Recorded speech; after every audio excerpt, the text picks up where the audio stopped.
Assalamualaikum warahmatullahi wabarakatuh. Perkenalkan, nama saya Yuyun Wulandari dengan NIM akhir 43. Di sini saya akan mempresentasikan tugas individu saya, yakni tentang analisis perbedaan tabel konsonan Abdul Khair dengan tabel konsonan Tata Bahasa Baku Indonesia. Pada bab 1, pendahuluan berisi tentang latar belakang, rumusan masalah, tujuan penulisan, dan manfaat penulisan. Pada latar belakang ini, peranan fonologi dalam pembentukan bunyi bahasa sangatlah penting dalam kehidupan sehari-hari, karena bunyi-bunyi bahasa inilah beserta runtutannya dan serta aturan yang menjadi objek kajian cabang linguistik yang disebut fonologi fonetik. Sedangkan fonemik adalah cabang kajian fonologi yang mengkaji bunyi bahasa dengan memperhatikan fungsinya sebagai pembeda makna atau kata. Di Indonesia, kita menggunakan huruf Latin sebagai abjad untuk huruf kita. Huruf konsonan pada huruf Latin merupakan huruf konsonan yang paling bervariasi jika dibandingkan huruf konsonan pada bahasa lain. Misalnya saja, abjad Thailand yang berjumlah 44 huruf konsonan banyak bukan karena variasi bacaan tapi pelafalan. Misalnya saja, huruf K dapat dibaca menjadi 3 bacaan. Dalam bahasa Indonesia terdapat 2 tabel konsonan, yaitu konsonan bahasa Indonesia milik Abdul Khair dan tabel konsonan bahasa Indonesia dari buku Tata Bahasa Baku Indonesia.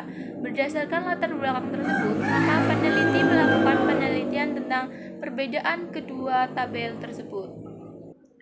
Rumusan masalah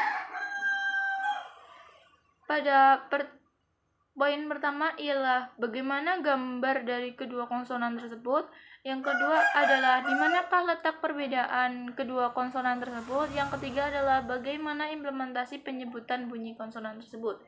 Adapun tujuan penulisan yakni mendeskripsikan gambar tabel konsonan, mendeskripsikan letak perbedaan kedua tabel konsonan, dan mendeskripsikan implementasi pengucapan bunyi konsonan. Manfaat penulisan. Ada manfaat teoritis, yakni penelitian ini dapat menambah pengetahuan mengenai tabel konsonan bahasa Indonesia, dan manfaat secara praktis, yaitu bagi penulis dapat menjadi bahan latihan untuk mempelajari bentuk-bentuk akronim bahasa Indonesia. Bagi guru, dapat digunakan sebagai referensi bahan ajar dalam bab konsonan bahasa Indonesia, serta bagi peneliti lain dapat menjadi sumber informasi konsonan bahasa Indonesia.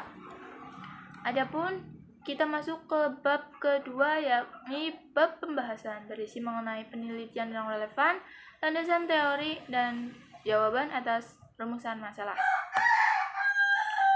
2.1 Penelitian relevan.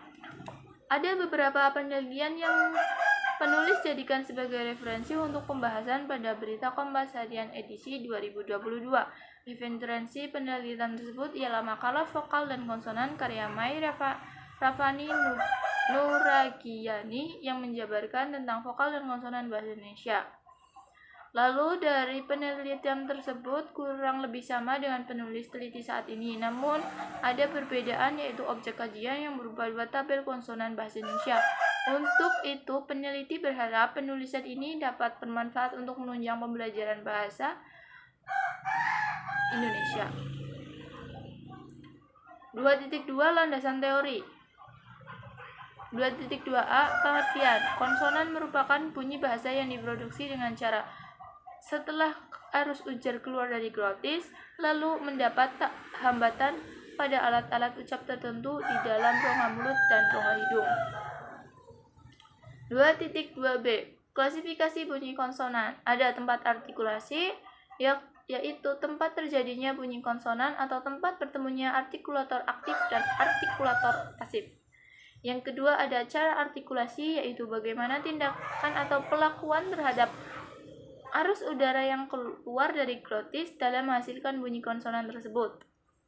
Yang Ketiga ada bergetar di dalamnya pita suara, yaitu keadaan pita suara dalam proses pembunyian itu turut bergetar atau tidak. Jika pita suara itu bergetar, maka bunyi tersebut merupakan bunyi bersuara. Jika pita suara tidak bergetar, maka bunyi tersebut dinamakan bunyi tak bersuara. Yang keempat adalah struktur, yaitu hubungan posisi antara artikulator aktif dan artikulator pasif. Lalu ada 2.3 gambar tabel konsonan dapat dilihat di layar. Ada tabel konsonan versi Abdul Khair dan versi buku Tata Bahasa Baku Indonesia. Letak perbedaannya. Pada kolom daerah artikulasi, tabel konsonan versi Abdul Khair memiliki 9 kolom tabel artikulasi. Sedangkan pada tabel konsonan versi buku Tata Bahasa Baku Indonesia hanya memiliki 6 kolom tabel artikulasi. Bunyi beh pada tabel konsonan versi Abdul Khair dilafalkan dengan hambat bersuara, sedangkan pada tabel konsonan versi buku Tata Bahasa Baku Indonesia, bunyi beh dilafalkan dengan hambat bersuara. Pada tabel konsonan versi Abdul Khair terdapat bunyi feh pada kolom tempat artikulasi labiodental, sedangkan pada tabel konsonan versi buku Tata Bahasa Baku Indonesia, bunyi feh tidak ada. Pada kolom tempat artikulasi apiko-alveolar, tabel konsonan versi Abdul Khair terdapat 5 bunyi, yaitu deh, teh, neh, leh, dan reh. Sedangkan pada tabel konsonan versi Tata Bahasa Baku Indonesia, tempat artikulasi diberi nama dental alveolar dengan 7 bunyi, yaitu te, de, se, zeh, neh, reh, leh. Pada tabel konsonan versi Abdul Khair terdapat tempat artikulasi glotal dengan bunyi ek, namun pada kolom artikulasi glotal pada tabel konsonan versi Tata Bahasa Baku Indonesia ialah bunyi heh. Implementasi pengucapan bunyi konsonan.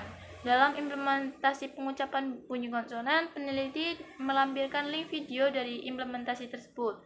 Link videonya bisa dapat kita akses melalui Google Drive ini. Lalu bab ketiga yaitu bab penutup, berisi kesimpulan, saran, dan daftar pustaka. Kesimpulan dari penulisan tersebut, peneliti dapat menarik kesimpulan bahwa konsonan merupakan bunyi bahasa yang diproduksi dengan cara setelah arus ujar keluar dari glotis lalu mendapat tambahan dari alat ucap tertentu di dalam rongga mulut maupun rongga hidung. Diketahui bahwa tabel konsonan bahasa Indonesia memiliki 2 versi, yaitu versi Abdul Khair serta versi Tata Bahasa Baku Indonesia. Sarannya, semoga dengan adanya penulisan ini dapat memberikan berbagai macam informasi dan menjadikan sumber rujukan yang bermanfaat dalam pengembangan ilmu pendidikan. Daftar pustaka ada 3 referensi yang peneliti ambil sebagai bahan referensi dan bahan rujukan untuk penelitian ini. Terakhir, terima kasih presentasi dari saya. Kurang lebihnya mohon maaf. Wassalamualaikum warahmatullahi wabarakatuh.